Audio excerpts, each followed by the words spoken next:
Hey guys, Sunday is A holiday. അതുപോലെ തന്നെയാണ് second Saturday is A holiday ആണ്. എനിക്ക് മാസത്തിൽ 2 ദിവസം അടുപ്പിച്ച് കിട്ടുന്ന ആഴ്ച ആയതുകൊണ്ടിട്ടല്ലോ ഈ ആഴ്ചയോടെ എനിക്ക് ഭയങ്കര പ്രിയമാണ് കേട്ടോ. അപ്പോൾ അതുപോലെ തന്നെയായിരുന്നു ഈ ആഴ്ച. അങ്ങനെയാണ് വിചാരിച്ചിരുന്നത്. പക്ഷേ നേരം വെളുത്തോട് കൂടി ഉണ്ടല്ലോ മഴ നിർത്താതെ പെയ്തുകൊണ്ടിരിക്കുവാണ്. അതുമാത്രമല്ല ചുറ്റിനും വെള്ളമൊക്കെ ആയിട്ടുണ്ട്. നമ്മളെ റോഡും തോടും ഒക്കെ ആകെ മൊത്തം നിറഞ്ഞ് കവിഞ്ഞ് നിൽക്കുകയാണ്. അപ്പോൾ രാവിലെ തന്നെ ഇടിയപ്പം മുട്ട റോസ്റ്റുമാണ് കേട്ടോ ഉണ്ടാക്കാൻ ഉദ്ദേശിക്കുന്നത്. പിന്നെ ഞാൻ മീഷോയിൽ നിന്നൊരു പ്രൊഡക്റ്റ് മേടിച്ചായിരുന്നു. കാണുമ്പോൾ നമുക്ക് മേടിക്കാനുള്ള ഒരു ത്വര കൂടുതലാണല്ലോ. അപ്പോൾ ഒരു 130 രൂപയും കണ്ടാണെന്നാണ് ഇതിൻ്റെ വില വരുന്നത്. ഓൾറെഡി നമ്മൾ ടിന്നുകളിലൊക്കെ ആക്കിയിട്ടിട്ടുണ്ടെന്നുണ്ടെങ്കിലും ഇത് കണ്ടപ്പോൾ ഒരു ആഗ്രഹം അങ്ങനെ മേടിച്ചതാണ്. അപ്പോൾ ഏകദേശം ഒരു 6-7 കള്ളികളാണ് ഇതിനുള്ളത്. അപ്പോൾ അതിൽ തൽക്കാലം ഞാൻ ഫില്ല് ചെയ്ത് വെച്ചിട്ടുണ്ട്. പക്ഷേ നമ്മൾക്ക് കുറച്ചധികം ക്വാണ്ടിറ്റി വേണ്ടി വരുമ്പോൾ ഇതിൽ നിന്ന് അത് ഉപയോഗിക്കാൻ പറ്റില്ല. എന്നാലും നല്ല ഭംഗിയൊക്കെ ഉണ്ട് സെറ്റ് ചെയ്ത് വെച്ചപ്പോൾ. പിന്നെ വൈകുന്നേരത്തിന് നമ്മൾ പരിപ്പോടെ ഉണ്ടാക്കാൻ വേണ്ടിയിട്ട് പരിപ്പൊക്കെ അതേ വെള്ളത്തിലിട്ട് വെച്ചേക്കാണ് കേട്ടോ. പുറത്ത് ഒരു തരത്തിലും രക്ഷയില്ലാത്ത മഴയാണ്. അപ്പോൾ ഇതെല്ലാം ഞാൻ എല്ലാ ദിവസവും ചെയ്യുന്ന കാര്യങ്ങളാണ്. പെര തുടക്കം അടിച്ചു വാരുക അതെല്ലാം എൻ്റെ ഡ്യൂട്ടിയാണ്. അപ്പോൾ ഇങ്ങനത്തെയൊക്കെ വിശേഷങ്ങൾ ഉൾപ്പെടുത്തിയിട്ടുള്ള ഒരു കൊച്ചു വീഡിയോ ആണ്. അപ്പോൾ എല്ലാവരും വീഡിയോ ഫുള്ളായിട്ട് കാണാം. വീഡിയോ ഇഷ്ടപ്പെട്ടാൽ തീർച്ചയായിട്ടും ലൈക്ക് ചെയ്യുക, സബ്സ്ക്രൈബ് ചെയ്യുക, സപ്പോർട്ട് ചെയ്യുക. അപ്പോൾ അടുത്ത വീഡിയോയിലൂടെ നമുക്ക് വീണ്ടും കാണാം. അതുവരേക്കും ടാറ്റാ.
അങ്ങനെ ദേ അടിച്ചുവാരലും തുടക്കലൊക്കെ കഴിഞ്ഞിട്ട് ഞാനൊരു ചന്ദനത്തിരി കത്തിച്ച് വെക്കുകയാണ് കേട്ടോ. എനിക്ക് ഒരുപാട് വർഷങ്ങളായിട്ടുള്ളൊരു ശീലമാണ്. എന്ത് ബുദ്ധിമുട്ടുണ്ടെന്നുണ്ടെങ്കിലും അടിച്ചു വാരി തുടച്ച് കഴിഞ്ഞാൽ ഒരു ചന്ദനത്തിരി കത്തിച്ച് വെക്കണം എന്നുള്ളത്. അത് ചെയ്തില്ലെന്നുണ്ടെങ്കിൽ ഉണ്ടല്ലോ എനിക്ക് ഭയങ്കര മനപ്രയാസമായിരിക്കും.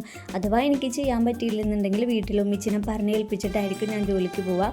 പരമാവധി ഞാനത് ചെയ്യാറുണ്ട്. ഇതെല്ലാം എൻ്റെ മൈസമ്മോളുടെ ടോയ്സൊക്കെയാണ് കേട്ടോ. ഇപ്പോഴും ഒരു പൊടി പോലും ഇല്ലാണ്ട് ആളാണ് അതിനെ ക്ലിയറാക്കി വെച്ചേക്കണത്. കാണുമ്പോൾ നമുക്കൊരു സന്തോഷമാണ്. എത്ര കുഞ്ഞിലെ മുതലുള്ളതാ.